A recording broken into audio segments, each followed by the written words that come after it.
More Cowboys free agency coverage made possible today by True Classic.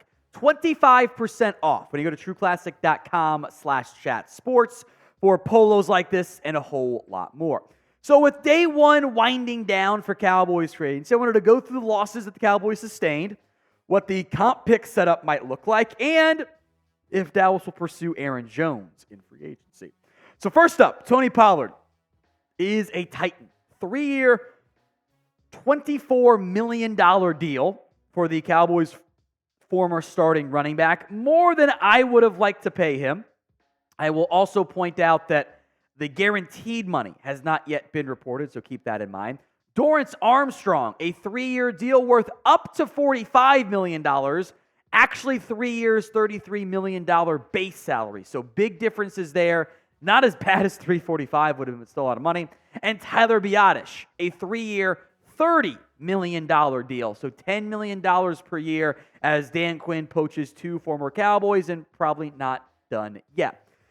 Now give me your one-word reaction to day one of the Dallas Cowboys free agency.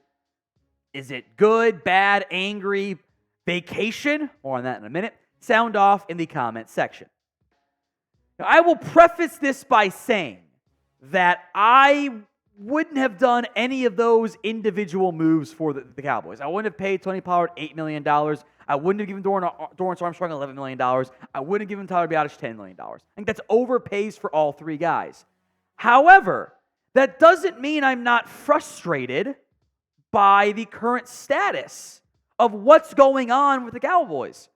Do you know where the yacht is at right now? It's in the Bahamas. I would wager a good amount of money, and it hasn't been confirmed, but we can track where the yacht is at. It's all public information. That the Joneses are once again on vacation during the start of NFL free agency. That they have once again gone to the Bahamas, and instead of doing their jobs and trying to make some moves happen, they're on vacation, having a grand old time sipping Mai Tais. Come on. Be serious. If I to take a vacation at the start of NFL free agency, you know what my bosses would say? Are you kidding me? No. Go do your job. So why do you and I care more about the Cowboys at the start of free agency than ownership does? Why aren't they out there? They can create salary cap space in an instant. Do you know why they haven't restructured? Obvious restructures, even just Trayvon Diggs, the most obvious one. Haven't done anything with Dak Prescott too. Do you know why they haven't? They don't want to. They don't want to have salary cap space open because that means they have to spend it. Or at least people think they will have to spend it. And they want the excuse built in. So day one of free agency, maybe more will come, in the books. Grade this so far. A, B, C, D, or F. It's the pinned comment on today's video. So if the ad comes here on YouTube, take advantage of it. Head down there and let me know. Now, we won't go too far in depth with Tony Pollard here. We did that on a full video since the Cowboys had interest in bringing him back far more than they did for the defensive lineman or the Dorance Armstrong and Tyler Biadasz. So where things currently sit at the free agent running back market, Derrick Henry's still out there, noteworthy. Other players who are unsigned, Jerick McKinnon, Edwards-Helaire, Zach Moss, James Conner, J.K. Dobbins, Deonta Foreman, A.J. Dillon, Alexander Mattison. We'll get to Aaron Jones in a minute. I still think that Derrick Henry's going to be too expensive. Longer he goes, the chance remains. I think this team wants to sign a cheap back and draft somebody.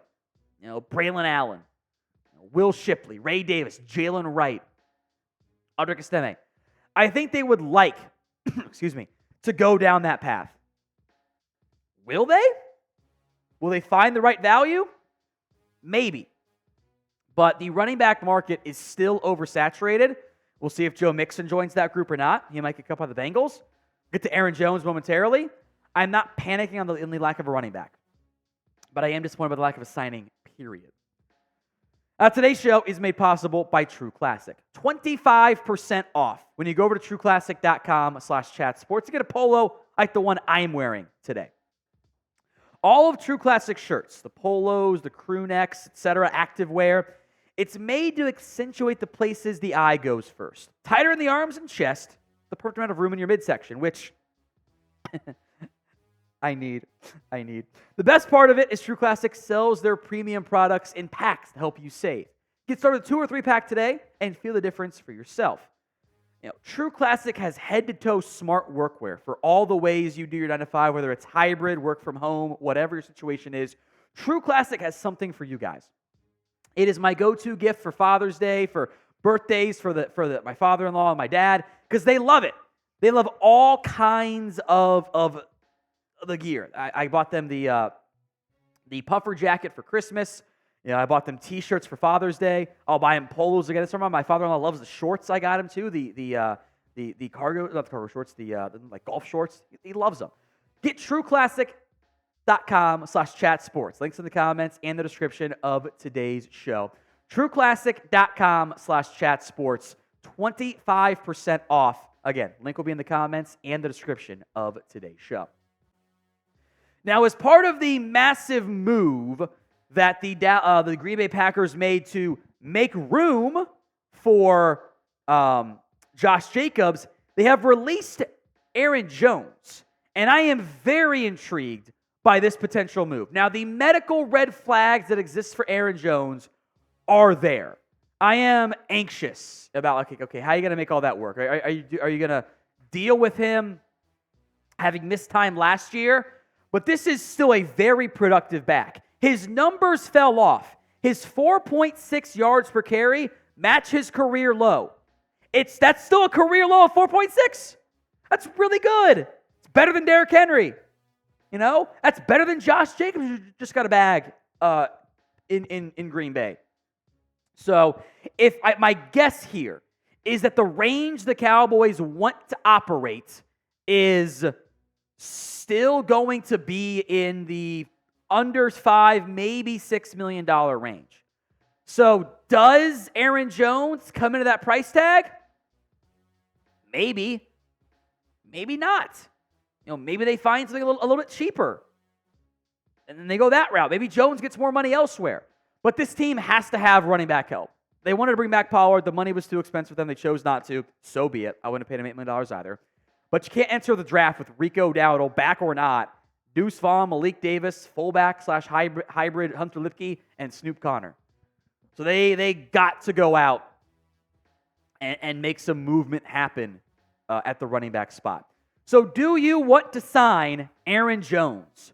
Y for yes, N for no.